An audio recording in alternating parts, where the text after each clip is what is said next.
Nagkagusto si Clyden sa kanilang bagong maid. Ngunit laking pagtataka niya nang malaman na may anak na pala ito. Paano nangyari yun kung berhen naman niyang nakuha ang babae? Paano pag nalaman din ni Isabel na ang boss niya pala ang may-ari ng sperm na ininject sa kanya noon at ang boss ng babaeng kumuha sa kanya bilang surrogate na tinakbuhan niya noon sa takot na kunin ito sa kanya ang mga batang ipinagbubuntis niya? Siya ba ang inirerekomenda mo sa akin, Linda? Tanong ng isang ginang habang pinagmamasdan siya mula ulo hanggang paa. Agad namang sumagot ang kanyang ate Linda. Opo ma'am, ito po si Isabel. Masipag po siya at talagang wala po kayong magiging problema. Sulit po ang ipapasweldo ninyo. Kapitbahay nila ito na gusto siyang ipasok na katulong sa mansyon. Sabi sa kanya ay malaki daw magpasahod ang amo ng mga ito kaya pinatos niya. Kailangan na kailangan niya rin kasi. Kaya nga lang ay kinakabahan siya kung tatanggapin ba o hindi. Kung ganun ay tanggap ka na iha. Labis na tuwa ang naramdaman ni Isabel. Talaga po ma'am? Salamat po, maraming salamat po. Ngunit hindi na nito binigyang tugon ng sinasabi niya at bigla na lamang silang iniwan. Salamat ate ha. Wala yun iha. Alam ko rin naman na kailangan mo ng trabaho. At least dito, malaki ang sasahurin mo diba? Napangiti na lamang si Isabel. Basta iha. Aayusin mo lang ang trabaho mo ha? Tumango naman si Isabel. Oo naman po, makakaasa po kayo na gagawin ko ang best ko. Napangiti na lamang ang ate Linda niya sa kanyang sinabi. Sa kusina muna pinatulong si Isabel. Habang nandun siya ay hindi niya naiwasan na pakinggan ang usapan ng mga katulong. Alam niyo, ang gwapo-gwapo ni Sir Clyden, pero ang sungit-sungit. Bulong ng isa habang naguhugas ng plato. Ang isa naman ay tagapunas, habang siya ay sa paggagayat. Huwag mo na lang pansinin ang usapan nila, baka madamay ka pa. Bulong ng ate Linda niya na nagluluto. Ate Linda, saan mo napulot yung kasama mo? Kapitbahay ko. Maikling sagot nito at kaagad ding bumalik sa kung anong ginagawa. In fairness, maganda siya pero mas maganda naman ako dyan. Hindi na lamang pumatol si Linda sa babae. Para sa kanya ay maganda si Isabel. Baka nga kapag nakita ito ng amo nilang lalaki ay mawala ang pagiging masungit. Matapos nilang makapagluto ay inihanda na nila ito para sa tanghalian. Pero ang napansin niya ay ang pag-aayos ni Mika. Si Mika ay yung nagsabing mas maganda daw ito sa kanya. Mukha kasi ang inaayos nito na parang nagpapaganda. Oh, anong tinitingin-tingin mo dyan? Inis na tanong nito sa kanya kaya nag-iwas na lamang siya ng tingin. Kabago-bago niya lamang doon kaya naman ang number 1 goal ni Isabel ay huwag magkaroon ng kaaway. Tatlo silang naatasan na magsilbi sa pamilyang Hernandez habang nagtatanghalian ng mga ito. Siya, si Mika at ang isa pang katulong. Sasalina na nga sana ni Mika ng juice ang isa sa mga amo nila pero ito ay tumanggi. Ito na kaya ang sinasabi ng mga maid at pinagkukwentuhan na masungit? Pero mukhang masungit nga talaga. I want her, not you. Turo nito sa kanya. Habang si Mika naman ay tila ba napahiya at walang choice kundi ibigay sa kanya ang babasaging pitchel na may lamang juice. Siya ang nagsali ng juice sa baso ng lalaki. Bago ka dito? Opo. Muntik pa siyang mautal dahil sa nakakatakot na boses ng lalaki. San, kinuha ko na siya since kilala naman siya ni Linda and dahil sa nawala nga yung isa nating maid. Paliwanag naman ni Mrs. Hernandez sa anak. Wala namang naging tugon ng anak nito. Nagtuloy-tuloy lamang sa pagkain. Matapos kumain ay umalis na si Mr. and Mrs. Hernandez. Tanging ang anak lang ng mga ito ang naiwan sa may dining. Sila naman ay nagsimula ng magligpit. Kukunin niya na nga sana ang pinggan ng binata nang wala ng laman kaso lamang ay bigla nitong hinawakan ng kamay niya. Natatakot ka ba sa akin? Tanong nito hanggang sa nagtama ang kanilang mga mata. Kaagad siyang umiling. Well, iba ang nakikita ko. Malamig nitong sabi sa kanya. May trabaho pa po ako. Mabilis din itong pinakawala ng kamay niya at tumayo na. Welcome to our mansion. I hope you will enjoy your stay in here. Tsaka siya nito nilayasan. Si Mika na nakita ang kanilang pag-uusap ay agad siyang nilapitan. Ano yon ha? Aagawan mo pa ako? Kabago-bago mo lang dito. Hindi ko gustong makipag-usap sa kanya. Siya ang kumausap sa akin. Paliwanag naman niya agad. So sinasabi mo bang pagdating sa akin ay ayaw niya akong kausap? Ikaw ang may sabi niyan. Tsaka niya ito nilagpasan. Habang si Clyde ay hindi malaman kung ano ang nangyayari sa kanya. Anong meron sa katulong na yun? Bakit nito nakuha ang kanyang atensyon? Mabuti nga at hindi nito napansin ang kanyang pagtingin-tingin kanina. Napamura na lamang si Clyden. Hindi dapat ganon. Hindi na siya dapat muling mahulog sa isang babae. Ngunit mukhang tinatraidor niya ang kanyang sarili. Saglit lamang siyang nanatili sa silid at bumaba na. Kaagad niyang hinanap ang kanyang mami. Mom? Pagtawag niya sa kanyang ina. Yes anak. Malambing na tanong ng ginang. Kahit talaga binata na siya ay parang bata siya nitong ituring. Gusto ko na ang babaeng yun lang ang magsilbi sa akin at wala nang iba. Kumunot naman ang noo ng kanyang mami. Sino? Si Isabel ba? Ang bago nating maid? Nalilito nitong tanong. Yes, mami. Simpleng sagot niya. Okay, kung yun ang gusto mo. Isabel ha? Nice name. Napangiti na lamang si Clyden. Pero hindi na iyon nakita pa ng kanyang ina dahil tumalikod na siya. Nag-focus na lamang si Isabel sa trabaho niya at hindi sa pinagsasasabi ni Mika. Sa tingin niya ay may gusto nga ito sa amo nilang si Clyden. Tapos parang natatakot ito sa kanya. Bakit? Aminado ba itong mas maganda siya rito? Napapailing na lamang si Isabel. Wala rin naman siyang planong mang-akit ng amo para makaahon sa kahirapan. Ang gusto niya lang ay magtrabaho. Magtrabaho para may ipambuhay siya sa sarili niya at sa dalawang taong mahal na mahal niya. Isabel. Napatigil siya sa ginagawang pagwawalis at ibinaling ang atensyon sa kanyang ate Linda. Bakit po? Takang tanong niya. Gusto daw ni Sir Clyde na ikaw lang ang mag-aasikaso sa kanya. Yun ang sabi sa akin ng ina nito. Ayos lamang ba sa iyo? Ngiwing tanong ng ginang. Oo naman po, ayos lang. Natatakot siya na kapag sinabi niyang hindi, ay baka bigla na lamang siyang mawalan ng trabaho. Mabuti naman. Nakahinga na ito ng maluwag. Kahit na ang totoo ay parang natatakot siya sa binata. Kanina nga lang ay halos mautal siya. Kaya nga sana hindi na maulit pa ang ganoong tagpo. Hoy babaita ka. Ano itong narinig ko na ikaw na daw ang magsisilbi kay Sir Clyden? Kabago-bago mo pa lamang dito kung ano-ano nang ginagawa mo. May ginawa ka no, kaya ikaw na. Nagulat si Isabel nang bigla na lamang siyang sugudin ni Mika. Hindi naman ako ang may gusto nun. Ang sabihin mo, gusto mo na din si Sir. Sigaw nito at sasabunutan na sana siya nang bigla na lamang napadaan si Clyden. Nag-aaway ba kayong dalawa? Si Isabel po kasi kung ano-anong sinasabi sa inyo. Ipinagtatanggol ko lang po kayo, Sir. Pagsisinungaling ng dalaga. Follow me, Isabel. Utos ng binata sa kanya. Kaya napangiti na lamang si Mika sa pag-aakalang pagagalitan ng binata si Isabel. Sir, wala po akong sinasabi sa inyo. Sila po ang may sinasabi pero ako wala po. Nayuyukong sabi ni Isabel. Nasa loob na siya ng study room ng lalaki at doon siya nito kinakausap. Katulad ng ano? Po? Kinakabahang tanong ng dalaga. Tiyak na magagalit ang mga kapwa niya katulong sa ginawa niyang panlalaglag sa mga ito. May sinasabi sila sa akin, sabi mo. Kung gano'n ay ano-ano yun. Napalunok na lamang siya. Huwag kang mag-alala. Hindi ko naman sasabihin sa kanila na ikaw ang nagsabi. Na masungit daw po kayo. Hinintay niya na magalit sa kanya ang lalaki at siya ay sigawan.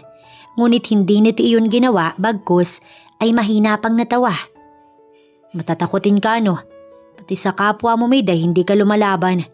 You should know how to fight para hindi ka naaapi. Tanging nasabi ng binata. Hindi niyo po sasabihin ha? Just promise me one thing. Kondisyon ito sa kanya. Ano po yun? Huwag kang matakot sa akin. Oo, hindi na po. Sagot naman niya sa binata.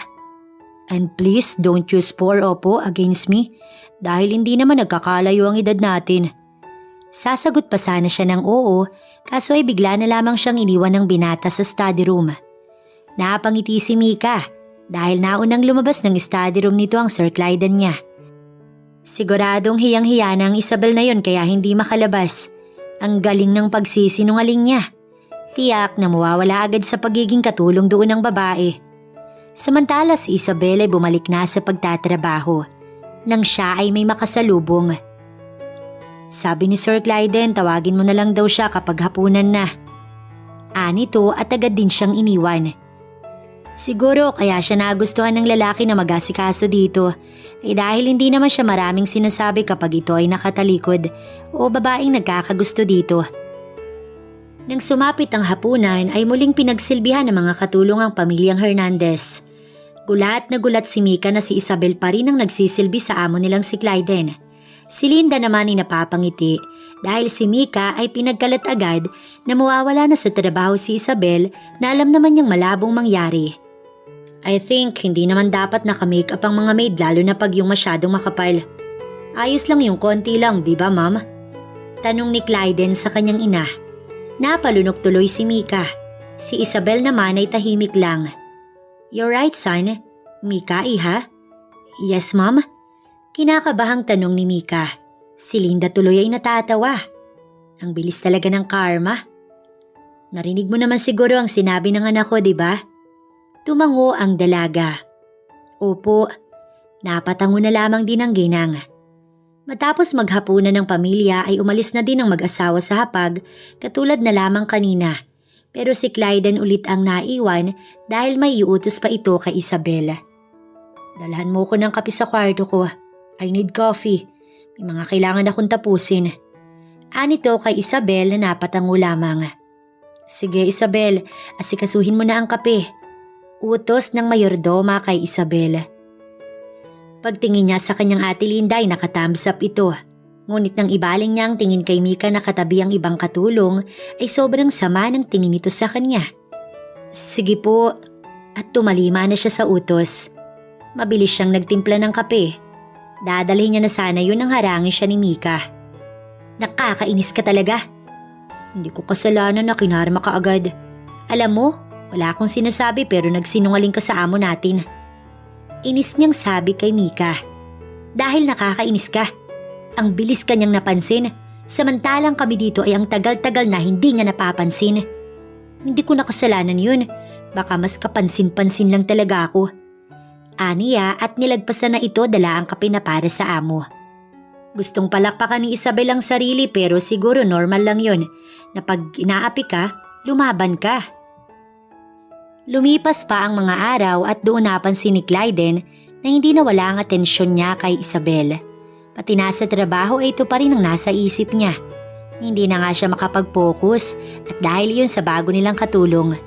Hindi niya inaasahang pagkatapos niyang masaktan ng labis noon ay makakaramdam pa ulit siya ng ganon. Nahuhulog na nga ba siya sa isang babae?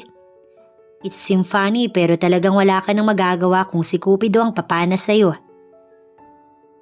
Maagang uwi si Clyden at gusto niyang makita si Isabel.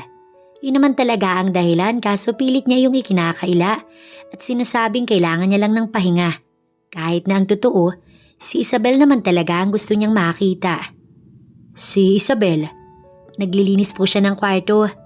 Sagot sa kanya ni Linda. Hindi niya na binigyang pansin pa ang sinabi nito at kaagad na tinungo ang silid. Doon niya naabutan si Isabel na naglilinis nga ng kanyang silid. Hindi niya nga alam kung ano pang nililinis hindi naman siya makalat sa kwarto. Nagmap lang po ako, sir. Hindi ko naman po ginalaw yung mga gamit niyo tsaka pinalitan ko lang po ang bedsheet at mga punda, pati na rin po ang kumot. Mukhang pagod na pagod ka. Hindi po, pinagpapawisan lang. Nagpunas ito ng pawis. Bigla naman siyang napaiwas ng tingin. Ewan niya ba sa simpleng galaw ng babae parang naakit siya. Huwag ka nang magsinungaling, sumunod ka sa akin. Walang choice si Isabel kundi ang sumunod sa amo. Ito ang amo at ito ang masusunod dahil siya ay isang kasambahay lamang. Sa may kusina sila tumungo at nandoon si Linda. Paghanda mo kami ng merienda. Utos nito kay Linda. Sir, hindi na po kailangan. Pagtanggi naman ni Isabel. Ngunit sa isang tingin pa lang ng lalaki parang sumuko na siya at tumahimik na lamang. Nang sinabi nitong maupo siya, naupo naman siya agad. Ang ate Linda niya tuloy na pinagsisilbihan silang dalaway napapangiti na lamang habang ginagawa ang trabaho. Busog na po ako. Ani Isabel at tumayo na. Saan ka pupunta? Tanong sa kanya ng amo. Magtatrabaho po. Samahan mo muna ako. Hayaan mo sila. Ako ang mag-uutos sa'yo. Muli namang naupo si Isabel. Para bang trip na trip siya ng amo. Matapos itong magmerienda ay iniwan na sila ng kanyang ate Linda. Ano yon ha? Mayroon ba akong hindi nalalaman? Kulang na lang ay tumili ito dahil sa labis na kilig na nararamdaman. Malisyosa ka naman ate Linda. Baka trip niya lang akong utus-utusan. Alam mo na. Tsaka itigil mo yung iniisip mo dahil wala namang ganun. Ani Isabel. Pero nahampas na lamang ni Linda ang kanyang braso. Ate Linda ka dyan. Pero wala ako nalalaman. Sabihin mo naman kung may relasyon na kayo ni Sir Clyden. Tagal ko nang napapansin ang mga tingin niya sa'yo. Parang may ano. Alam mo na yon. Ewan ko sa'yo. Magtrabaho na lang kaya tayo. Tumawa si Linda. Hindi mo ba narinig ang sinabi ni Sir Clyden? Siya lang daw ang mag-uutos sa'yo. Napailing-iling na lamang si Isabel. Pero sa totoo lang, ay napapaisip na siya sa sinasabi ni Linda. Hindi kaya kursunada na nga siya ng amo nila? Pero bakit naman siya pa? Lingid sa kanilang kaalaman na nakikinig si Mika at ang mga aliporis nitong katulong sa kanilang usapan.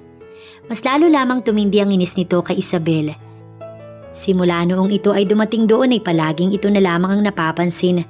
Kaya sisiguraduhin niyang sa susunod na gagawin ay matatanggal na ito. Mabilis na lumipas ang oras. Hapunan sa mansyon ng Hernandez. Si Isabel ang tumawag kay Clyden dahil nasa hapag na ang mga magulang nito at ang binata na lamang ang tanging wala ron. Kinatok niya ang amo. Nakakailang katok na siya ngunit walang nagbubukas kaya naisipan niyang pumasok na ng silid. Ngunit mukhang namali siya sa pagpasok dahil naabutan niya itong nagbibihis pa lamang. Bagong ligo. Magsusuot pa lang ng t-shirt si Clyden kaya naman nakita niya ang mga abs nito. Mabuti na lang at tumalikod siya agad. Sir, pinapatawag na po kayo ng mga magulang niyo. Aniya at muntik pang ang mautal. Bakit ka nakatalikod? Sa medyo natatawang tinig. Noon niya lang narinig ang ganoong tono ng boses nito. Nasanay kasi siya doon na seryoso. Nagbibihis po kasi kayo. Tapos na. Tugon naman ito kaya humarap na siya kaya ganoon na lamang ang gulat niya ng pagharap niya ay nasa harap na rin niya ang lalaki. Siguro ay dahil sa labis na kaba, hindi niya napansin ang galaw ng lalaki. You're making me crazy, Isabel. Saad nito habang nakayuko at titig sa kanyang mga mata. Medyo maliit kasi siya dahil sa taglay nitong katangkaran. Hindi ko po kayo naiintindihan. Aniya sa kinakabahang boses. What if I kiss you? Magagalit ka ba sa akin? Tanong nito sa kanya habang titig na titig sa kanyang mga labi. Hindi naman agad nakapagsalita si Isabel dahil hindi niya alam ang isasagot. Hanggang sa lumapat na lamang ang labi ng amo sa kanya. Naipikit na lamang ni Isabel ang kanyang mga mata. At nang imulat niya iyon ay tapos na. Tapos na siyang halikan ni Clyden. Ngunit grabe ang titig nito sa kanya. Let's go out. Baka mamaya ay iba ang maging hapunan ko. Anito at nauna nang lumabas ng silid. Sumunod na lamang si Isabel. Pakiramdam niya pa ay lalabas ang puso niya sa kanyang dibdib. Hindi kaya totoo ang sinasabi ng kanyang ate Linda na gusto na siya ng amo nila kaya siya nito hinalikan? Samantala si Clyden ay napapangiti na lamang. Ang sarap halikan ng labi ni Isabel. Kahit paulit-ulit niya pa itong halikan ay hindi siya magsasawa. But he will make sure na hindi yun ang last at ito ay mauulit pa. Ngayon pa na kumpirmado niyang gusto niya na ang babae. Dahil sa nangyaring paghalik sa kanya ng amo ay pilit itong iniiwasan ni Isabel. Alam niyang malabo iyon dahil gustong-gusto ng lalaki na siya ang nagsisilbi dito. Pero ginagawa niya talaga ang lahat para ito ay maiwasan. Kapag tinatawag niya ito ay umaalis din siya agad. Sa tuwing may pinapadala sa kanya ay iniiwan niya agad. In short, basta nagawa niya ang trabaho niya ay lumalayo na siya. Hindi yun ang ipinunta niya doon. Trabaho, yun ang ipinunta niya para makapag-provide sa kanyang pamilya. Simula noong umalis siya sa kanila hindi pa siya nakakatawag. Kaya naman naisipan niyang tumawag. Natatakot kasi siya na baka kapag lagi niyang kausap ang pamilya ay makaramdam agad siya ng pagkamis at baka iwan niya agad ang kanyang trabaho. Nanay! Gusto niyang maluha dahil sa boses na narinig. Miss na miss niya na ang mga ito. Kahit pa sabihin na hindi pa naman siya buwan na nawawalay sa mga ito. Hi bunso ko, kamusta kayo dyan? Hindi ba kayo nagpapasaway kay Lola? Pilit niyang tinatapangan ng boses para hindi mapansin ng kausap na siya ay umiiyak. Hindi po nanay. Sagot naman ito. Nanay, kailan ka po uuwi? Mahirap po ba yung trabaho mo dyan? Bad po ba yung boss nyo? Ang panganay naman niya ang kumausap sa kanya pero kambal ang dalawa. Nauna lang talaga ang isa. Jaden at Jada ang pangalan ng dalawa. Okay lang ako. Hindi naman mahirap tsaka inspired kaya si nanay dahil sa inyo.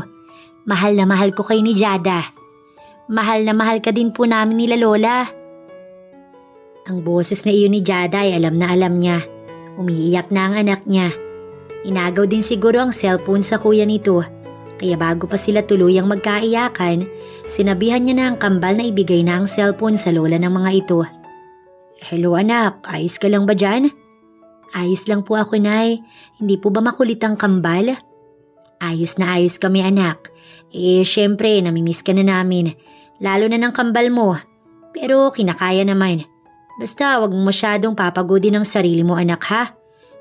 Kapag pagod ka na, umuwi ka na lang dito sa amin at magagawan naman natin ang paraan ng lahat. Hindi na napigilan pa ni Isabel ang kanyang mga luha at nagsipataka na ang mga iyon. Sige po nay, bye na po. Paalam niya rito. Bye anak, mag-iingat ka. Siya na ang nagpatay ng tawag. Isabel, hinahanap ka na ni Sir Clyden sa loob. Sa garden kasi siya pumunta at doon kinausap ang kanyang pamilya. Pero dahil sa sinabing iyon ni Ate Linda, ay pumasok na nga siya. Mabilis naman nilang nasalubong si Clyden na mabilis ding napansin na parang may mali sa kanya. Did you cry? Ha? Hindi po. Ayoko sa lahat yung sinungaling. Hindi na nito napigilan ang inis sa boses. Natahimik siya at nayuko. So bakit ka nga umiyak sabihin mo? Demanding nitong sabi. Namiss ko lang ang pamilya ko. Simple niyang sagot. Hinawakan nito ang baba niya para magtama ang tingin nilang dalawa ng lalaki. Well, you can visit them if you want to. Pero hindi ko pa rin nakakalimutan ang ginagawa mong pag-iwas sa akin. Di ko alam ang sinasabi ninyo. Kitang-kita ko ang ginagawa mong pag-iwas sa akin. Dahil ba sa halik na yun? Kung naguguluhan ka kung bakit kita hinalikan ay dahil gusto kita Isabel. Unang araw mo pa lang dito sa mansyon. Pag-amin ng binata sa kanya na kinagulat naman ni Isabel. Hindi na sabi ng iba. Hindi na basta iniisip niya lang kundi inamin na sa kanya ng lalaki. Pero, pagdating sa akin ay walang pero. I don't care if you are a maid. I like you, tapos ang usapan. Pero kung sasabihin mo sa akin na hindi mo ako gusto, magagawa naman natin ang paraan yan. Tsaka siya nito dagling iniwan. Pagkatapos umamin sa kanya ay bigla na lamang siyang iniwan na tulala at hindi alam kung ano ang dapat na maramdaman. Si Clyden ay tinungo ang kanyang silid na may ngiti sa labi. Nagawa niya ng aminin ang nararamdaman niya kay Isabel, kaya sa tingin niya ay pwede na rin siyang gumawa ng hakbang. Pinapangako niya na wala na makakapagsalita ng masama o makakapanakit pa kay Isabel. Ang sino mang susubok ay mananagot sa kanya. Hanggang sa pagtulog ay masaya si Clyden. Noon niya lang ulit yun naramdaman at dahil yun kay Isabel. Kaya hindi nakatakataka na kinabukasan ay anong oras na tulog pa rin siya. Pero mukhang napaganda pa ata dahil si Isabel naman ang gumising sa kanya. Wala pa akong sinasabi na lumabas ka. Aniya kay Isabel dahil lalabas na sana ito ng kanyang silid matapos siyang gisingin. Ano pang ipag-uutos niyo? Tila ba wala itong gana na siya ay kausapin. Mabuti na nga lang at napigilan niya ang sarili na magalit. Dito mo ko dalhan ng agahan. Wala na itong naging tugon at kaagad siyang iniwan para sundin ang utos na yun. Pagbalik nito ay may dala ng tray na may lamang agahan niya. Napangiti na lamang si Clyden, kaya si Isabel ay nawiwirduhan na talaga. Masanay pa siyang masungit ang amo kaysa ganoon ang umingiti at masaya. Tawa, hindi niya na natuloy ang sasabihin dahil sa sinabi nito. Saluhan mo kung kumain. Masyado kang madaming dinala, hindi ko ito mauubos. Ano kayo bata? Baka gusto niyong magpasubo din. Inis niyang tanong sa binata. Napangiti na lamang si Clyden. Noong una ay takot sa kanya ang dalaga ngunit ngayon ay tinatarayan na siya. Pero sa kanya ay mukhang maganda na nga ang ganun. Sino ba ang amo sa ating dalawa? Ako, di ba? Kaya susundin mo ko. Saluhan mo ko. Wala namang choice si Isabel kundi saluhan na nga ang kanyang Sir Clyden. Pero imbis na sa pagkain ng focus nito ay sa kanya. Ganun ba kalakas ang tama ng lalaki sa kanya? Takang-taka si Clyden dahil pag-uwi niya ay may mga taong nagsisigawan. Ngunit ang pinaka hindi niya nagustuhan ay ang si Isabel ang tila ba api sa animoy palabas na kanyang pinanonood. Kanina naman ay maayos niya pang iniwan ng mansyon. Nakasama niya pa nga sa agahan si Isabel. Ma'am, totoo po. Nakita ko po sa gamit ni Isabel. Siya po ang kumuha ng alahas niyo. Ani Mika habang turo-turo si Isabel na nasa tabi ni Linda. Nawala kasi ang alahas ni Mrs. Hernandez at nakita ito ni Mika sa gamit ni Isabel.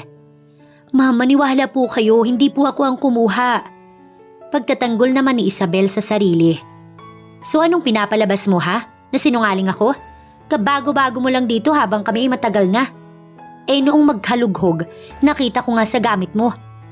Galit na sabi ni Mika. Di ba nakita mo nung nakita ko? Ibinaling pa nito ang atensyon sa kapwa katulong na matagal na din doon. At dahil sa alipores ito ni Mika ay tumango naman. Maniwala po kayo ma'am. Alam kong mahirap po kami pero isa sa mga bagay na hindi ko magagawa ay ang magnakaw. Naging salitan ang tingin ng mami niya sa dalawa. Maniwala po kayo kay Isabel ma'am. Hindi niya po magagawa ang sinasabi niyang yun. Matagal ko na pong kilala ang kapitbahay ko kaya alam kong hindi niya magagawa ang binibintang sa kanya. At simula nang mapunta dito si Isabel, ay siya na talaga ang pinag-iinitan ni Mika. Baka nilagay ng bruhang yan ang alahas na kinuha niya sa gamit ni Isabel.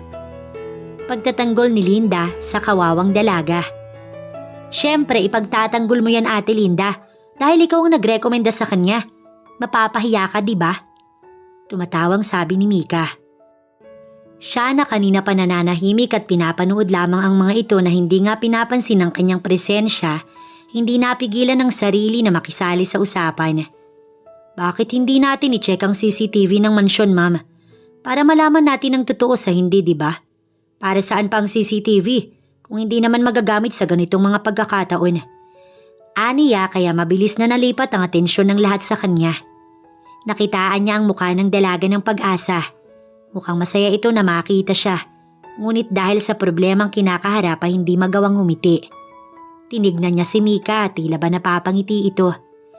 Kanilang pinuntahan ng CCTV room at doon pinanood ang kuha sa kwarto ng mami at daddy niya, kung saan nawala ang alahas na hinahanap na natagpuan sa mga gamit ni Isabel. Napangisi na lamang si Clyde nang makita na si Mika. Si Mika ang kumuha ng alahas. Kitang-kita na tinakpan pa nito ang CCTV. Ngunit natanggal din agad ang tinakip nito kaya nakita pa rin kung ano ang ginawa nito. Kitang-kita niya ang mukha ng dalaga na natatakot matapos niya itong tignan. What is the meaning of this, Mika? Kung hindi pa chinek ang CCTV, hindi malalaman kung ano ba ang totoo. Aniya sa seryosong boses. So nilagay mo ang alahas na kinuha mo sa kwarto nila ma'am sa mga gamit ni Isabel. Bakit mo ginawa yun? Son, let me handle this. Ani Mrs. Hernandez. Ako na ma'am. Makakaawaan mo pa ang babaeng to. Galit na sabi ni Clyden habang nakatingin kay Mika na nanginginig na sa takot. Alam mo bang pwedeng may mawalan ng trabaho dahil sa ginawa mo? Kulang na nga lang ay sumabog sa galit si Clyden sa mga oras na yon. Ano, sumagot ka? Muli ay sabi niya dahil hindi sumasagot ang babae.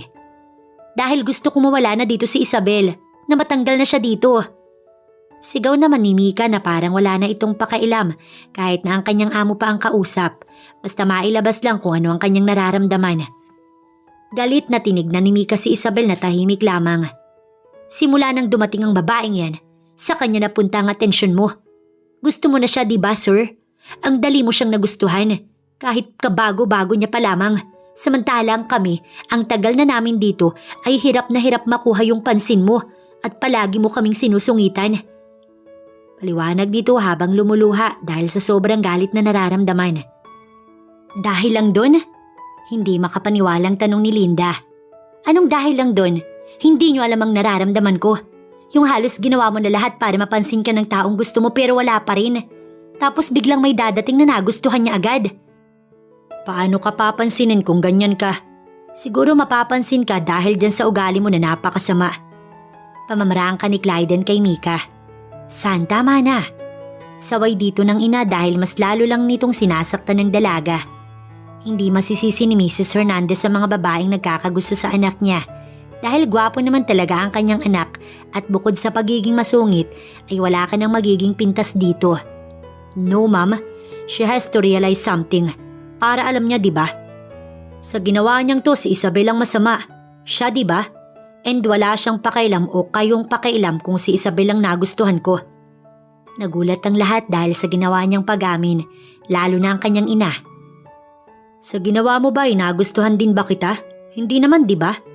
Dagdag pa nito kaya lalo lamang naluha ang babae.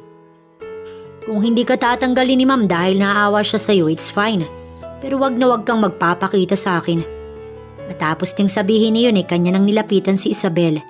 Hinawakan ng babae at inilabas ang dalaga sa silid na yun. Matapos nilang makalabas ay kaagad niya itong niyakap. Sorry baby, I'm late. Aniya habang ito ay yakap-yakap. Naiyak na lamang ang babae na ginamitan niya na lang ng sweet words upang patahanin. Totoo siya sa ipinangako niya sa sarili na siya na ang makakalaban ng sinumang mananakit sa dalaga.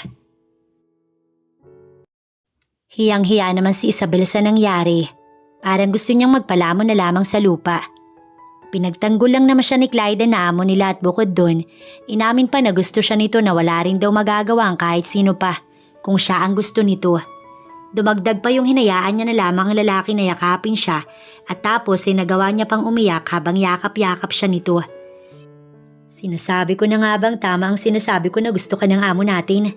Ipinagtanggol ka mula sa panghuhusga at inamin pang gusto ka na nga. Haba ng hair, anong shampoo mo? Oh, nag-rejoice ka ba girl? Sa sinabing yun ni Ate Linda ay napabalik sa ulirat si Isabel. Ate naman, alam mo, nalulungkot ako na natanggal si Mika sa trabaho. Nalulungkot ka? Paano naman kung ikaw ang nawalan? Paano ang mga taong binubuhay mo? Mabuti na lang talaga at malakas ang backer mo, di ba? Hindi ka nawala sa trabaho. Shala, ang ganda-ganda mo. Naawa rin ako sa tao. May pamilya din naman yung binubuhay. Sa sarili mo, hindi ka naaawa? Paano kung ikaw ang nawalan? Mabuti nga yun dahil masyadong inggitera ang isang yun. Kaya yun ang napala niya. Kung makapagsalita ang Ate Linda niya ay parang may matagal na itong itinatagong galit kay Mika. Magtrabaho na nga lang tayo ate. Baka tayo naman na mawalan ng trabaho. Malakas na tumawa ang kanyang Ate Linda. Paano ka mawawalan? Baka si Sir Clyden mawala sa sarili kapag nawala ka dito. Napailing-iling na lamang si Isabel dahil sa pinagsasasabi ng kanyang Ate Linda. Nang sumapit ang hapunan sa mansyon ng mga Hernandez ay naging tahimik ang pamilya. Maging ang mag-asawang Hernandez ay tahimik. Tila ba natatakot ang dalawa sa anak. Ma'am? Yes, son. Malambing na tanong ni Mrs. Hernandez. Wala naman masyadong trabaho dito sa mansyon, right? Yes, why? I just want to go out with Isabel. Walang pag-aalinlangan itong sabi. Yes, you can go out with her. Si Isabel ay nagulat sa naging tugon ng ginang sa anak. Kaya ang Ate Linda niya na nasa kanyang tabi ay animoy kinikilig. Habang ibang katulong ay hindi malaman kung ano ang gagawin o sasabihin. Matapos kumain ng pamilya ay magliligpit na. Naging komportable si Isabel dahil umalis din agad sa hapag si Clyden. Ngunit bigla na lamang siyang nilapitan ng mga maid, lalo na ng alipores nang natanggal na si Mika. Isabel, sorry na ha. Wika ng isa. Oo nga, sorry na. Sana naman masabi mo kay Sir Clyden na huwag kaming tanggalin. Kawawa naman ang mga pamilya namin. Ang sabi pa ng isang katulong. O ngayon ang bait-bait nyo kay Isabel. Takot kayong sumunod no? Si Linda na inaasar ang mga ito kaya nasiko ni Isabel. Basta naman ginagawa nyo ng maayos ang trabaho nyo, natitiyak ko kayong hindi matatanggal. Sabi na lamang ni Isabel. Sa kanyang sinabi ay napanatag naman ang mga ito. Tapos na sila sa lahat ng gawain at matutulog na lang. Pero bigla na lang bumaba si Clyden at siya ay kinausap. Bakit po sir? Aniya sa muntik pang mautal na boses. Inamin ko na nga gusto kita tapos tatawagin mo pa rin akong sir. Ano po ba yung gusto nyong itawag ko sa inyo? Clyden, just Clyden. Tumango na lamang si Isabel. Prepare yourself tomorrow. Bakit po? Hindi mo ba narinig ang sinabi ko kanina? Isasama nga kita. You'll go with me. Pag-uulit nito sa kung anong sinabi kanina. Okay, yun na lamang ang sinabi ni Isabel. Tutungo na nga sana siya sa kung saan natutulog ang mga katulong. Kaso lamang ay pinigilan siya ng lalaki kaya muli siyang napaharap dito. Good night my love. Tsaka nito hinagka ng kanyang noo. Naiwan naman siyang tulala habang si Clyden ay napapangiti. It feels so good to the point na parang ayaw niya nang mawala pa sa paningin niya si Isabel. Kinabukasan ay maagang gumising si Isabel pero hindi na siya pinatulong pa ng mayordoma sa kahit ano para makapaghanda daw siya sa lakad nila ni Clyden. Gustong-gusto niyang tumulong dahil iyon ang trabaho niya pero hindi niya magawa. Kanya na lamang isinuot ang pinakamagandang damit na kanyang dala para sa lakad nila ni Clyden. Pangit ba? Tanong niya nang kaharap niya na si Clyden na nakabihis na rin. Simpleng Sunday dress lamang ang suot niya. Ang ganda mo. No, mas lalo kang gumanda. Papuri nito sa kanya kaya napaiwas na lamang ng tingin dahil hindi niya na makakayanan pa ang tingin ng lalaki. Enjoy your date. Wika ni Linda na napadaan lamang. We will, Ate Linda. Ang naging tugon ni Clyden kaya parang mas lalo lamang kinilig si Linda. Sa kotse ay si Clyden mismo ang magmamaneho. Bakit? Akala ni Isabel ay hahalikan siya ng lalaki. Ngunit lalagyan lang pala siya ng seatbelt. Hiyang-hiya tuloy siya samantalang ang lalaki naman ay mahina na lamang na tumawa. Bakit ba akong nagustuhan mo? Sa wakas ay naitanong na rin ni Isabel. Why? Meron bang mali sa'yo? Hindi ko alam pero sa tuwing nasa tabi kita ay masaya ako. Naging tugon nito sa tanong niya. Pero marami pa namang iba yung mas better sa akin. Pero hindi sila ikaw. Wika ng lalaki. Pakiramdam niya ay pulang-pula na ang kanyang pisngi. Gustong-gusto siya ng amo. Ngunit paano kung malaman nito ang tungkol kila Jaden at Jada? Matatanggap ba nito ang dalawang bata? Yun nga ang dahilan kaya kahit maraming naniligaw sa kanya ay hindi niya sinasagot. Natatakot siya na baka walang tumanggap sa dalawang bata. Paano pa kaya ang isang mayaman na Clyden Hernandez? Hey, is there something bothering you? Mabilis siyang umiling sabay sabing, wala. Napatango na lamang ang lalaki. Ang lalaki ang naunang bumaba ng kotse at siya ay pinagbuksan. Sa park sila pumunta. Masasabi niyang maganda ang lugar, lalo na ang makikita dito. May mga batang naglalaro kung saan makikita talagang nag-e-enjoy ang mga ito sa pagtakbo. May mga couples din and family na nagbabanding. Bigla niya tuloy na miss ang kambal. Sa paligid ay may mabibilan naman ng mga pagkain kaya masasabing ayos lang din. Pinaupo muna siya ni Clyden sa isang bench. Pinanood niya ang mga taong nagsasaya.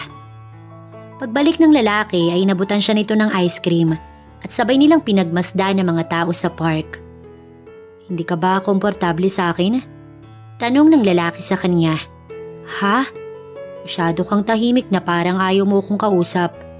Hindi naman sa ganun pero hindi mo pa ako gusto kaya ka ganyan. Don't worry. I'll make you fall in love with me. Wala naman akong sinasabi. Natawa na lamang ito sa naging reaksyon niya. Ang lakad nilang yun ay nauwi sa kwentuhan. Hanggang sa nakaramdam na siya ng gutom at narinig ng lalaki ang tunog ng kanyang tiyan. Kaunti lang din kasi ang kinain niyang agahan. Pansamantala siya nitong iniwan para bumili ng kanilang makakain. Nang bigla na lamang may tumawag sa kanya. Walang iba kundi ang kanyang nanay. Siguro ay namimiss na naman siya ng kambal. Ilang araw na rin kasi mula noong huli silang nag-usap. Mula sa kanyang binibilhan ay kitang-kita ni Clyden kung paano makipag-usap si Isabel sa kausap nito sa cellphone. Sa totoo lang ay naiinggit siya dahil kapag kasama siya nito ay hindi ito ganoon. Parang hindi ito masaya. Ang unfair naman yata. Hindi na tuloy napigilan ng tindero na mag-react. Baka po pamilya lang po yung kausap niya sa cellphone. Alam niyo naman po kapag malayo sa pamilya ay masaya tayong nakakausap sila kahit sa cellphone lang. Hinihingi ko ba ang opinyon mo? Pagsusungit niya rito pero imbis na gantihan ang asal niya, maayos pa rin itong inabot ang binili niyang tapsilog. Tag-isa silang dalawa ni Isabel. Naisip niya kasing hindi naman ito sanay sa mga fancy restaurants at baka tanggihan siya kaya ganoon na lamang. Nang makabalik siya ay agad din itong binaba ang tawag at nagpaalam sa kausap. Nagsisimula na tuloy siyang maghinala sa dalaga. Sino yung kausap mo? Tanong niya rito. Nanay ko. Biglang nawala ang nararamdaman niyang selos at sabay na nga nilang pinagsaluhan ng pagkain. Matapos nilang kumain ay tsaka sila sabay na naglakad-lakad at nagyaya na ang dalaga na umuwi na. Mami at daddy ni Clyden ang sumalubong sa kanila ng dalaga. Dali-dali tuloy na umalis si Isabel para hanapin daw si Linda. What? Bored niyang tanong sa mga ito. Hindi ka naman namin pipigilan sa kung anong gusto mo, son. Wika ng kanyang ama. That's good, Dad. At hindi rin naman ako papapigil. Seryoso niyang tugon. Ngunit hiling lang namin na wag mo siyang pipilitin. Lalo na sa mga bagay na hindi naman niya gusto. Sa nakikita namin ng daddy mo ay pagtatrabaho lang talaga ang kanyang nais. Then I'll make her fall in love with me. Tsaka niya iniwan ang mga ito. Tsaka hindi naman siya yung klase ng lalaki na namimilit. So, kamusta ang date? Bungad kay Isabel ng ate Linda niya nang makita niya na ito. Ayos lang naman. Kinilig tuloy ang kanyang ate Linda. So, inaamin mong date nga ang nangyari? Kilig na kilig yan. Jowain mo na kasi. Jackpot ka, diba? Pero ate, paano kapag nalaman niya ang tungkol sa... Hindi niya masabi-sabi. Ang tungkol sa kambal. Natahimik si Linda. Napakamot ito sa batok. Oo nga no, pero kung talagang gusto kanya matatanggap niya sila. Bigla tuloy siyang napabahala dahil kapag nalaman ni ni Clyden ay baka nga husgahan pa siya nito. Yun nga yung inaalala ko. Hindi naman siya mahirap gustuhin pero alam mo yun? Paano yan? Itataboy mo? Oo ate, itataboy ko na lang siya. Total hindi ko naman siya gusto. At marami namang ibang babae dyan. Lingid sa kanyang kaalaman na narinig ni Clyden ang kanyang sinabi at napakuyom ito ng kamao. Ano bang hindi ka gusto-gusto sa kanya pagdating sa dalaga? Hindi naman siya masungit pagdating dito. Bago pa siya tuluyang sumabog sa inis, tumungo na lamang siya sa kanyang silid. Nakasalubong pa nga niya ang kanyang mami na tinanong kung anong problema, ngunit wala naman siyang naging tugon at nagdire-diretso na lamang. Hindi siya papayag na hindi siya magustuhan ni Isabel. Gagawin niya ang lahat para magustuhan siya ng dalaga. Sa sumunod na mga araw, napapansin ni Isabel na hindi na siya pinagtutuunan ng pansin ng amo at madalas din itong walang inuutos sa kanya. At ayos lamang kung iba ang mag-aasikaso dito. Dapat nga ay matuwa siya na ganoon. Ngunit miski kaunting saya ay wala siyang maramdaman. Bakit parang namimiss niya? Bakit parang hindi siya sanay? Nasanay lang siguro siya na sa kanya lang ang atensyon ng lalaki. Napag-alaman na niya pang magbe-birthday na si Clyden. Ayos na din yun na hindi na siya nito pinapansin dahil wala naman siyang maibibigay na regalo. Ngunit lingid sa kaalaman niya na may pinaplano ang lalaki. Ilang araw niyang hindi pinapansin ng dalaga para malaman kung anong mararamdaman nito at natutuwa siya sa naging resulta. Mukhang na-miss naman nito ang pagiging sweet niya, kaya masasabi niyang tagumpay. Pero sa kanyang kaarawan, doon niya ito gugulatin. Mabilis na sumapit ang kaarawan ni Clyden. Marami silang bisita dahil hindi maikakailang maraming kakilala ang pamilyang Hernandez, lalo na sa mundo ng negosyo. Ngunit wala doon ang atensyon ni Clyden, kundi sa gagawin niyang announcement mamaya. Si Isabel talaga ang hinagilap ng mata niya. Napangiti siya nang makita itong nakasimpleng dress lang pero ito pa rin na nakakuha ng kanyang atensyon. Walang pagdadalawang isip niyang nilapitan ng babae. You look lovely. Aniya rito. Mabilis tuloy itong pinamulhan ng pisngi at talaga namang naapektuhan sa kanyang sinabi. Hold my hand. Hindi alam ni Isabel kung susundin niya ba ang lalaki. Kung hahawakan niya ba ang kamay nito pero dahil birthday naman ito, kaya ginawa niya. Hinawakan niya ang kamay nito.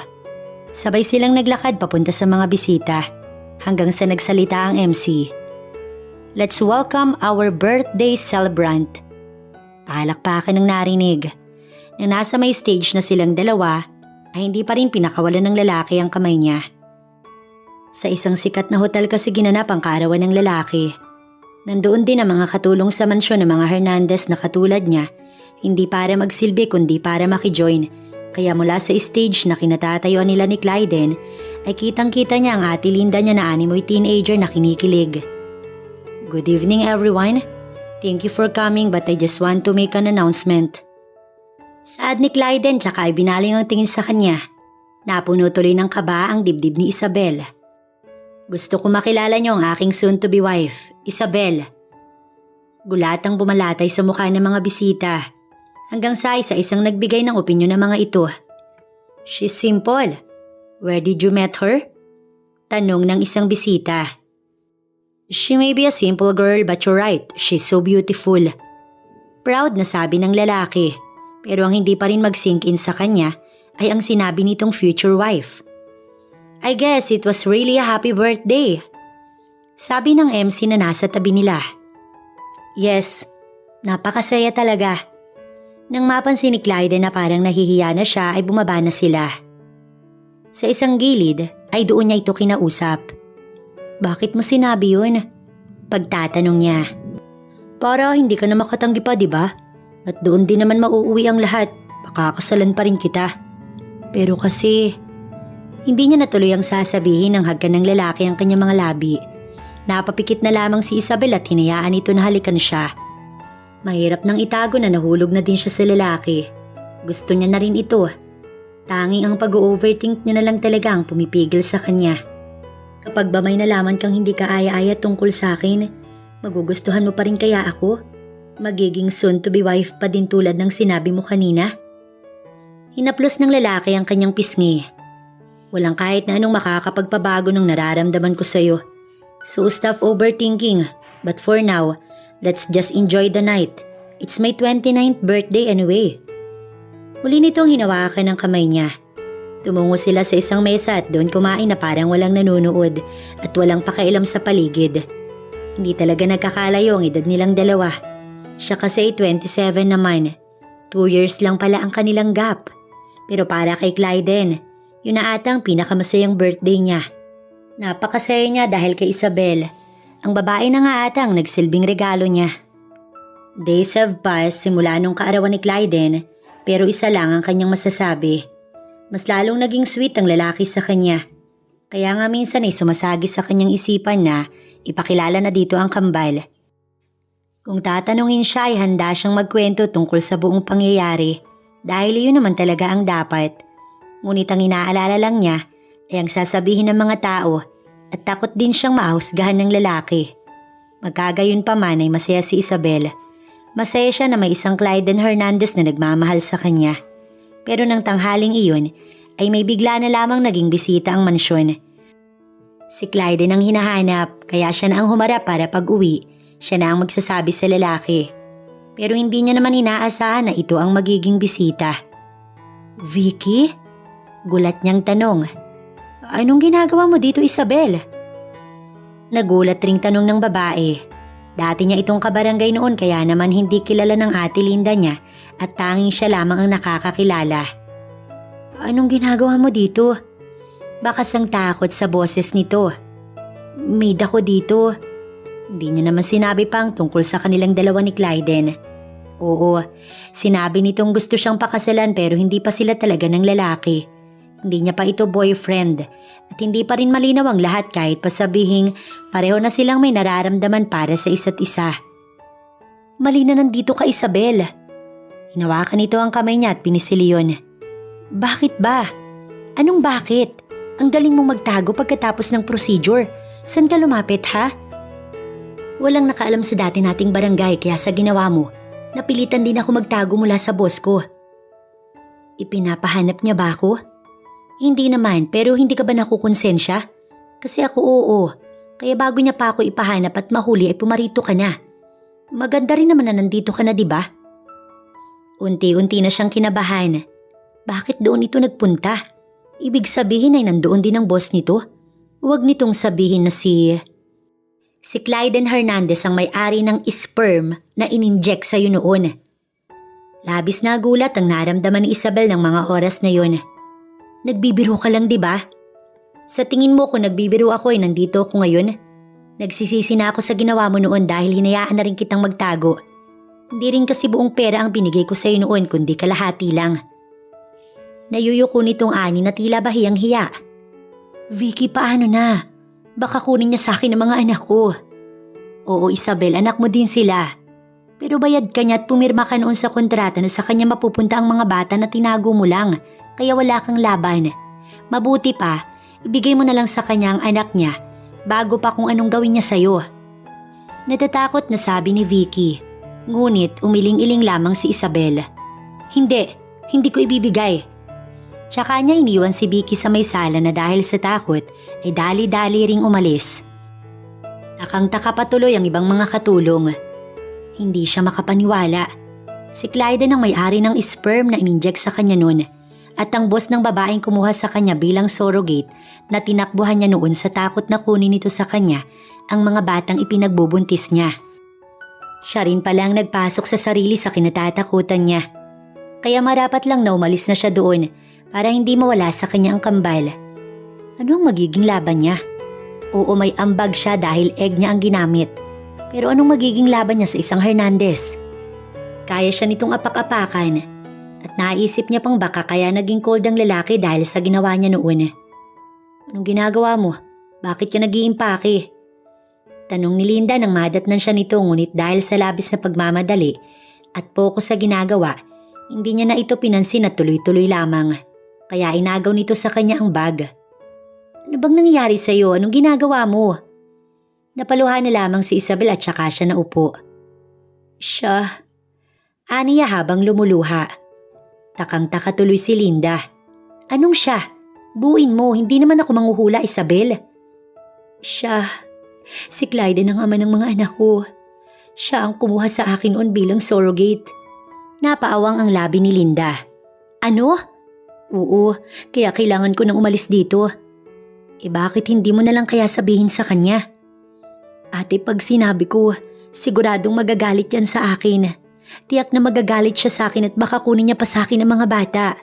Hindi ko makakayanan yun. Hindi na makayanan pa ni Linda na makita siyang nag-iimpake, kaya iniwan siya nito sa silid na iyon. Ayos na rin yun na walang gumagambala sa kanya para mabilis siyang matapos. Nang makauwi naman si Clyden, ay si Isabel agad ang kanyang hinanap, ngunit hindi niya ito makita hanggang sa makasalubong niya si Linda. Nasaan si Isabel? Tanong niya rito. Nasa kwarto po niya. Anong ginagawa? Nag-iimpake po eh. Magalang nitong pagsagot kaya bigla na lamang nag-init ang kanyang ulo. Ayaw niya nang maiwan pa. Hindi siya pwedeng iwanan ng dalaga. Tsaka bakit ito aalis? Nag-iimpake, ibig sabihin lang nun ay aalis. Ganun ba siya nito hindi ka gusto? Ayaw makasal sa kanya? Noong mga nakaraang araw ay ayos pa naman silang dalawa.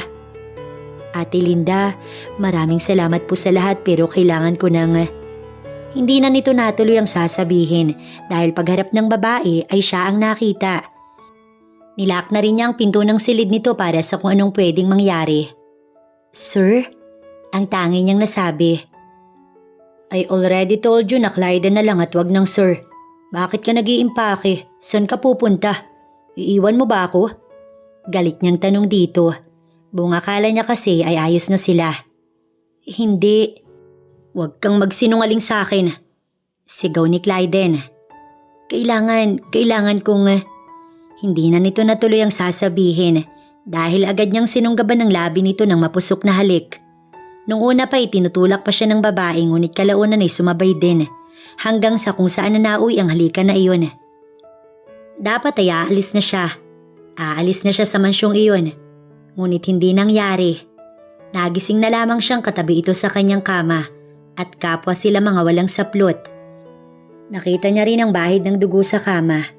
Ibig sabihin lamang noon na hindi na siya berhen. Namalaya na lamang ni Isabel na may tumutulo ng luha sa kanyang mga mata. Naayuko siya. Hey, I'm sorry. Hindi pa dapat natin to ginawa dahil hindi pa naman tayo kasal. Pero natakot lang ako na baka iwanan mo ko. Nagising na lamang ang lalaki at kapwa na sila nakaupo sa kama. Ako dapat ang mag-sorry. Nasabi niya na lamang. No, ako dapat dahil hindi ko na napigilan ang sarili ko. At nang mag-angat siya ng tingin, nakita nito ang mga tumulong luha mula sa kanyang mga mata na agad namang pinunasan ng lalaki. I'm supposed to be the one who makes you happy. Pero ngayon pinaiiyak kita dahil sa ginawa ko. Hindi pa kasi nito alam kung anong ginawa niya. Kaya marapat lang siguro na sabihin niya na dito ang totoo bago pa nito malaman sa iba at tuluyang magalit sa kanya. Pwede mo ba akong dalhin sa amin? Mabilis na napuno ng takot ang mukha ni Clyden. No, I won't. Ayoko.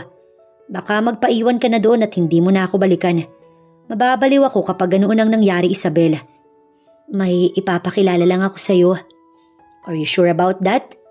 Tumango siya. Napangiti na lamang ang lalaki tsaka siya nito niyakap. Mabuti pa ay magbihis na tayo. Nang matapos silang dalawa ay sabay silang lumabas ng kanyang silid. Nauna na itong lumabas at sinabing hihintayin siya sa sasakyan. Samantalang siya ay nakasalubong ang kanyang ate Linda. Ang tagal niyo sa loob ha? May nangyari no? Hindi yun pag-alam kung anong nangyari, kundi inakusahan agad siya nito. Nayuko na lamang siya dahil alam niya sa sarili niya kung ano ang katotohanan. Ayan kasi, may paalis-alis at paimpaing-paaki ka pa. Nakuha agad tuloy pero ayos din yan para magbubuntis ka na ulit ng anak niya. Natatawa nitong sabi. Sasabihin ko na sa kanya ang totoo. Napangiti si Linda sa kanyang tinuran. Mabuti yan, kaysa sa iba niya pa malaman. Tsaka ang galing diba, may anak na kayo agad. Nihintay niya na ako sa labas, susunod na ako. Paalam niya sa kanyang ate Linda. Sige, baka mainip pa yon at ako naman ang matanggal sa trabaho. Mabuti na lang talaga at nakakayanan niya ang sakit. Pero mas masakit pa rin talaga noon dahil CS siya. Siguro hindi na lang talaga pinansin ni Clyden ang kanyang peklat sa kanyang tiyan, dulot ng cesarean. Dahil sa paraang iyon, nailabas niya ang kambal. Sorry, may sinabi kasi si Ate Linda. It's okay. Alam ko naman na close kayong dalawa. Napangiti na lamang siya sa sinabi ng lalaki. Habang nasa biyahe ay talaga namang puno siya ng kaba. Paano kung magalit ito sa kanya? Paano kung ulanin siya ng masasakit na salita? Mabilis na napansin ng lalaki ang pagiging kabado niya. Kaya hinawakan nito ang isa sa kanyang mga kamay gamit ang kamay na hindi nito ginagamit sa pagmamaneho at pinisil-pisil yun. Hindi mo naman kailangang kabahan. Ipapakilala mo lang naman ako. Pero hindi naman ito alam kung kanino niya ipapakilala. Malaki talaga ang confidence ng lalaki at hindi niya katulad. Nang nasa harapan na sila ng bahay ay nauna na itong bumaba tsaka siya pinagbuksan. Napahinga na lamang siya ng malalim. Ang lalaki naman ay pinagsalikop ang kanilang mga palad. Maya-maya pa ay may lumabas. Si Jaden at Jada na mukhang naglalaro. Nang madako ang tingin ng mga ito sa kanya, ay mababakas ang saya sa mukha ng mga bata. Nanay! Dali-daling tumakbo si Jada papunta sa kanya at siya ay niyakap. Hanggang sa madako ang tingin ng bata sa kamay nilang dalawa ni Clyden na magkahawak. Sino po siya, nanay? Oo nga po, nanay, sino po siya? Tanong naman ni Jaden nang nakalapit na rin. Doon muna kayo sa loob. Maipapaliwanag si nanay. Hintayin niyo na lang kami doon. Dahil sa sinabi niya ay dali-daling tumakbo ang dalawang bata papasok ng bahay. 4 years old pa lang naman ang mga ito kaya medyo makulit pa at naiintindihan niya yun. Nang ibaling niya ang atensyon kay Clyden ay baka sa mukha nito ang pagtataka. Halatang may gustong itanong sa kanya ngunit hindi lang magawang itanong at parang natatakot. I'm confused. Ako ang nakakuha ng pagkaberhen mo pero may mga anak ka na? Taka nitong tanong sa kanya. Hindi niya tuloy malaman kung gusto ba nito o hindi gusto ang nalaman. Yun ang nga bang kinatatakot niya. Pero kung sasabihin niya na dito ang totoo, tiyak na magugustuhan nito ang katotohanan. Tara, Pumasok muna tayo sa loob. Aniya habang hawak pa rin ito ang kanyang kamay. Hindi maintindihan ni Clyden kung paano may anak na si Isabel, gayong berhen niyang nakuha ang babae. Pero hihintay niya ang eksplanasyon nito at hindi basta-basta huhusgahan. Nay, sino nga po kasi ang kasama ninyo? Tanong ni Jada. Sa kambal, ito talagang may pagkamadaldal. Samantala ang kakambal na si Jaden ay tahimik lamang, pero pagdating naman sa kanila na pamilya nito ay hindi. Diba sabi ko sa inyo kaya hindi natin kasama ang papa nyo, dahil hindi ko pa siya nahanap? Tumango ang dalawang bata. Bakit po, Nay?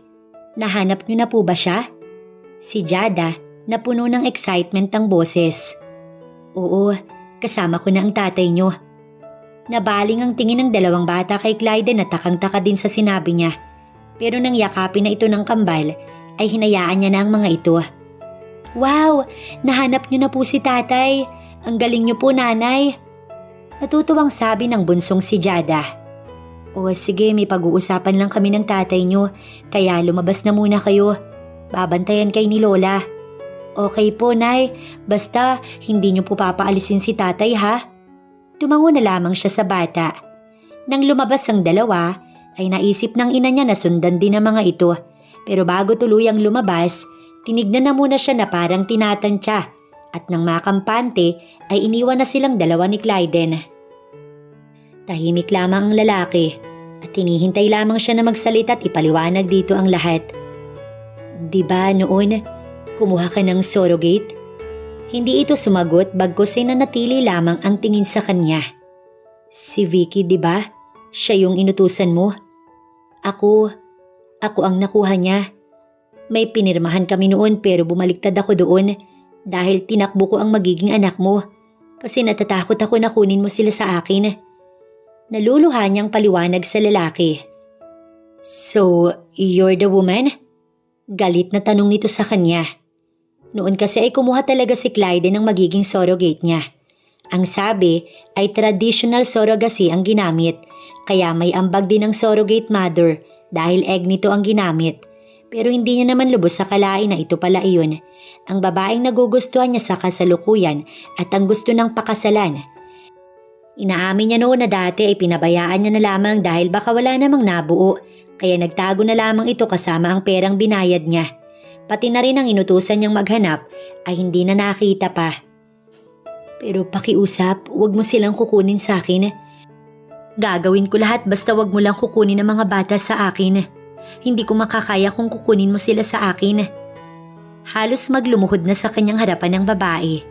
Halatang halata na mahal nito ang mga anak nila. Hindi ko sila kukunin sa'yo. Basta ipakakasalan mo ko. Kondisyon niya rito. Dali-dali namang tumango ang babae. Oo, papakasalan kita. Napangiti na lamang siya tsaka ito niyakap. Pero alam naman ni Isabel sa sarili na mahal na rin niya si Clyden at gusto niya rin itong pakasalan kaya kahit wala ang kambal ay pakakasal siya rito. Matapos ang kanilang pag-uusap ay hindi niya lubos sa kalaing saglit lang, sinundan na nila ang dalawang bata sa labas. Tay! Tuwang-tuwa si Jada na lumapit sa kanyang ama. Ayos lang ba na tatay ang tawag nila sa iyo o tay? Tanong niya kay Clyden. It's fine with me. Maganda nga yun dahil nakakasawa rin ang palaging daddy. Tugon nito kaya napangiti na lamang si Isabel. Nagulat na lang siya nang biglang buhatin nito si Jada habang si Jaden ay hinawakan nito sa kamay. Nauna nang pumasok sa loob ng bahay ang mag-aama habang sila ng nanay niya ay naiwan sa labas ng bahay. Kamusta ang naging pag-uusap niyo? Hindi ko lubos sa kalain na dahil sa trabaho mo, ikaw pang makakatagpo sa ama ng mga bata. Wika ng kanyang nanay. Ako rin po. Umamin ka nga sa akin, anak. May namamagitan na ba sa inyo ng lalaking yan? Opo, gusto niya po akong pakasalan. Pag-aamin niya sa kanyang ina. Mabuti naman kung ganun dahil kung sakaling hindi ay mawawala sa iyo ang mga anak mo. Kaya nga po ipinagpapasalamat ko po ang lahat. Pumasok na tayo sa loob at makisama sa mag-aama mo. Kay sarap pakinggan ang sinabi ng kanyang nanay. Sa loob ng bahay, naabutan niyang nakikipagkwentuhan ng kambal kay Clyden. Ang lalaki naman ay hindi naiinis sa kambal kundi matyagang nakikinig. Okay ka lang ba? Hindi ka nakukulitan sa kanila? Tanong niya matapos tumabi sa lalaki. Bakit naman ako makukulitan sa mga anak natin? I just can't believe. Kakagawa pa lang natin ng bagay na yun. Pero eto na ang mga anak natin malalaki na. Pinamulhan siya ng pisngi dahil sa sinabi nito kaya ang lalaki napangiti na lamang. Ngunit bigla na lamang itong napatayo nang makatanggap ng tawag. Kaya pansamantala na muna silang iniwan ng kambal. Nay, ang gwapo po ni tatay. Ani Jada kaya napangiti na lamang siya. Kaya nga mana kayo sa kanya. Wika niya dito. Sa inyo pong dalawa dahil maganda naman po kayo. Si Jada naman yun. Pero laking pagtataka niya dahil nang bumalik si Clyden ay hindi maipinta ang mukha ng binata na parang may gusto itong saktan. May problema ba? Takang tanong niya dito. Mabuti na lang talaga at ang kambal na ang nag-uusap. Kaya umalis na din muna siya sa tabi ng mga ito para makapag-usap sila ng lalaki ng maayos. My ex-girlfriend is back. At kitang-kita niya kung paano nito halos madurog na ang cellphone dahil sa pagkakahawak doon ng lalaki. Doon muna sila nagpalipas ng gabi bago nagpa siyang isasama nila ang kambal sa mansyon ng mga Hernandez para ipakilala sa mga magulang ni Clyden. Sa totoo lang ay kinakabahan siya. Paano kung hindi matanggap ng mga magulang ng binata ang mga anak nila? Siya nga ay hindi niya alam kung tanggap siya ng mga ito. Paano pa ang kambal? Isa pa'y baka hindi rin nila alam ang pagkuha noon ng anak ng isang surrogate. Huwag kang kabahan, kasama niyo naman ako. I will not let anyone judge you. Sa sinabi ngayon ng lalaki, kumalma na nga siya. Tsaka siya napatingin sa kambal na anak na nasa may backseat. Bukas ang bintana ng kotse na nasa magkabilang tabi ng mga ito, kaya sa dinaraanan nakatuon ang tingin ng dalawang bata na nakikitaan niya talaga ng saya. Sana nga lang matanggap ang dalawa ng lolo at lola ng mga ito. Nang nasa labas na sila ng tahanan ng mga Hernandez, ay muli siyang dinagundong ng kaba. Pinagpapawisan ng mga kamay niya pero si Clyden, pinagsalikop ang kamay nilang dalawa at hindi niya napinansin yun. Ang kambal naman ay nangunguna sa kanilang dalawa. Si Linda ang nagbukas ng pintuan para sa kanila. Napangiti na lamang ito nang makita silang magkakasama. Ngunit ang ngiting iyon ay mabilis ding nawala hanggang sa naalala niyang sinabi ng lalaki na nagbalik ang ex-GF nito. Pagpasok nila ay kanilang nakitang nakaupo sa sofa ang isang babae na may katabing bata na mukhang kaedad lamang ng anak niya o baka mas matanda pa ang bata. Habang kaharap ng mga ito ang mag-asawang Hernandez. Nandito na pala si Clyden. Natutuwang sabi ng babae. Ngunit nang madako ang tingin sa kanya at sa kambal mabilis na nag-iba ang timpla ng mukha ng babae. Ang atensyon ng mga magulang ng lalaki ay napunta rin sa kanila. Anong ginagawa mo dito, Avery? Galit na tanong dito ng lalaki. Gusto ko lang naman na makilala mo yung anak natin at makilala din ng magulang mo yung matagal na nilang apo. Confident na sabi ng babae, tsaka idinako ang tingin sa kanya. Sino ang babaeng yan? Hindi binigyang tugon ng lalaki ang tanong noong Avery. Bagkos ay sinigawan nito ang babae. Umalis ka na dito at isama mo ang batang yan dahil nakakasigurado ko na hindi ko anak yan. Pagkatapos mo kong iwan at ipagpalit sa ibang lalaki na mas lamang ako, babalik ka dito at magsasama ka ng bata na sasabihin mong anak ko. Galit nitong ani, pero tumawa lamang iyong Avery. Hindi malabo yon dahil ilang beses din nating ginawa yun nung tayo pa and palagi kang enjoy, kaya may mabubuo talaga. Proud nitong sabi, kaya nakaramdam siya ng sakit sa katotohanang hindi lang pala siya. That's not my son. Sigaw muli ni Clyden sa babae. No, hindi kami aalis dito. Matagal na kami naghiwalay ng pinalit ko sa'yo dahil nalaman niyang buntis ako. At hindi siya ang ama kundi ikaw. Ikaw ang ama kaya ako nandito. You need to acknowledge your son. Pagpupumilit pa ng babae. Ihawag kang tapang-tapangan. Ikaw ang nagloko sa anak namin. Kaya natural lang na hindi ka namin paniwalaan. And para malaman namin kung nagsasabi ka ba ng totoo, may DNA test naman. Sumabat na sa usapan si Mrs. Hernandez. Pero habang wala pang result, ikukuha ka namin ng matutuluyan.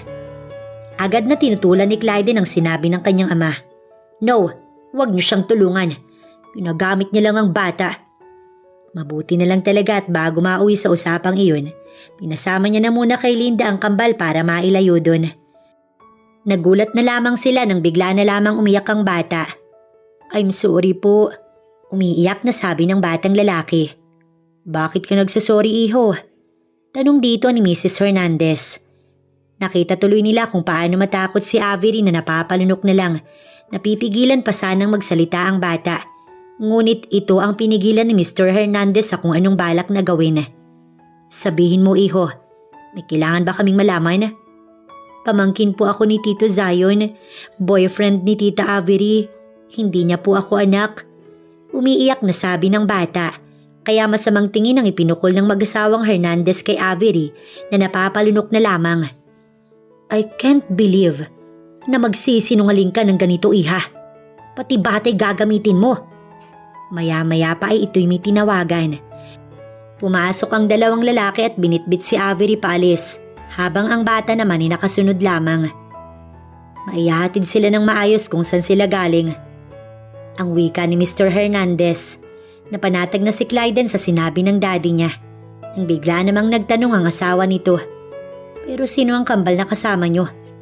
Taka naman itong tanong. "Mga anak namin ni Isabel." Si Clyden na ang sumagot sa tanong ng kanyang ama. "Anak?" Takang tanong ng ginang. "Yes, remember yung tungkol sa surrogate? Siya yung nakuha dati. So may mga apo na kayo." Kung kanina ay galit na galit, ngayon naman ay nakangiti na ito at masaya. Kaya hindi nakagulat-gulat na bigla-bigla na lamang nahimatay si Mrs. Hernandez sa bisig ng asawa dahil hindi ito lubos na makapaniwala. "Binigla mo naman ang mami mo, son." Napapailing sabi ng Ginoo. "Mas mabibigla kayo, dad, kapag bigla na lamang silang nasundan."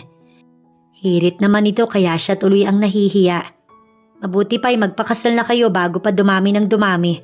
Kapag ganyan ay kasalan na agad. Wika naman ng Ginoo kaya napangiti na lamang ang anak niya. Nakakatuwa lang isipin na kahit anong iwas mo o takbo ay pagtatagpuin at pagtatagpuin pa rin kayo ng tadhana. Hindi niya lubos sa kalain na magiging ganoon ang lahat. Dapat ay magtatrabaho lamang si Isabel para mabuhay niya ang kambal na anak. Pero na-inlove sa kanya si Clyden na anak ng kanyang mga amo kaya amo niya na rin. Tapos nalaman niya pang ito pala ang ama ng kambal niya na itinakbo niya noon dahil surrogate lamang siya. Akala niya nga ay magiging mahirap pa ang lahat ngunit hindi. Hindi naging ganun at umayon sa kanila ang tadhana kaya ngayon na ikakasal na sila. Oo, kasal na agad at wala nang boyfriend o girlfriend pa. Bakit pa naman gagawin yon kung may anak na sila, diba? Patatagalin lang nila ang lahat na alam niyang ayaw nitong mangyari. Mabuti nga't natuklasan nila agad na nagsisinungaling lang ang ex ni Clyden na si Avery. Dahil kung hindi, tiyak na matatagalan pa ang lahat at mahihirapan sila na siyang ayaw naman nilang mangyari. Siguro ay dumating lang ito para maging kontrabida lang saglit at pakabahin sila. Masaya ako, anak, nalalagay ka na sa tahimik. Kung buhay lang ang tatay mo, tiyak na masaya rin yun para sa'yo. Napangiti na lamang siya sa sinabi ng ina. Tsaka siya nito inakay papunta sa lalaking kanyang pakakasalan na naghihintay na sa kanila habang may mga ngiti ito sa labi. Wag na wag mong sasaktan ng aking anak. Kung ayaw mo na sa kanya, ibalik mo na lang siya sa akin at ang aking mga apo. Wika ng kanyang nanay. Makakaasa po kayo na hinding-hindi ko sasaktan si Isabel. Pangako nito sa kanyang ina kaya napangiti na lamang ito. Maya-maya pa ay sinimula na ng pari ang kasal. You look so lovely. Pambobola pa nito sa kanya. Siguro napansin agad na hindi siya naniniwala kaya dinagdagan agad ang sinabi. Hindi yun pambobola. Napangiti tuloy siya. And that's why when I first saw you ay nahulog agad ako. Kakasal na nga lang silang dalawa ay pinapakilig pa siya nito. Bago pa sila mapansin ng pari ay dito na nila ipinokus ang kanilang atensyon. Hanggang sa, you may kiss the bride. Wika ng pari. Dali-dali siya nitong hinalikan kaya palakpakan ang kanilang narinig. Pero ang pinaka narinig nila ay ang palakpak nila Jaden at Jada na kanilang mga anak na alam nilang masayang masaya para sa kanila. Noon ay labis na nasaktan si Clyden dahil sa ginawang panluloko sa kanya ng dati niyang kasintahan na si Avery. Ipinagpalit siya nito kaya nga siya naging malamig. Kaya naisipan niyang kumuha na lamang ng magiging surrogate para magkaroon ng anak, pero biglang nawala at pinabayaan niya na lamang kahit bayad na. Iniisip niyang masasayang lang ang lahat kung ipapahanap niya at ang mismong inutusan niya hindi na rin makontak. Pero sino ba namang mag-aakala na ang babaeng yun ay si Isabel na naging maid sa kanilang mansyon at ang kanyang nagustuhan. Ang galing na pinagtagpo pa rin silang dalawa at ang tungkol kay Vicky na kanyang inutusan. Nagsorry na ito at tinanggap niya naman dahil wala nang mababago pa. Ayos na rin naman ang lahat at masaya na sila ni Isabel kasama ang kanilang mga anak. Natupad na ang kanyang pangarap na magkaroon ng masaya at sariling pamilya. Si Isabel bilang asawa niya at ang kambal nilang anak. Siguro nga kaya sila nagkahiwalay noon ni Avery ay dahil si Isabel talaga ang para sa kanya. Kasi ay naniniwala siyang may dahilan ng lahat. Tulad na lamang ngayon na sinasagot siya ng panganay na anak na si Jaden at puro ang pagdadahilan na parang ito ang tama. Tumiklop lang ito nang dumating si Isabel na kasama ang kanilang bunsong anak, ang kanilang pangatlong anak na si Jess. Lalaki ito kaya dalawa na ang magpoprotekta kay Jada. Yes, nasundan ng kambal ang isang lalaki. 7 years old na ang kambal habang ang kanilang pangalawang anak ay magto 2 years old. Sabi niya nga idadagdagan pa nila pero lagi siyang inaambahan ni Isabel. Nakita niya naman kung paano itong nahirapang mga anak ng normal. Nung una kasi ay CS ito. Kaya pala may peklat ito na inakala siguro ng babae hindi niya napansin. Ngunit hindi naman iyon naging problema sa kanya. Ano at nag-aaway kayong magama? Si Jada. Nasa taas nag-aaral. Pero tong panganay mo makulit at ayaw. Natawa na lamang si Isabel sa asawa. Natatalo na naman ito ng kanilang panganay.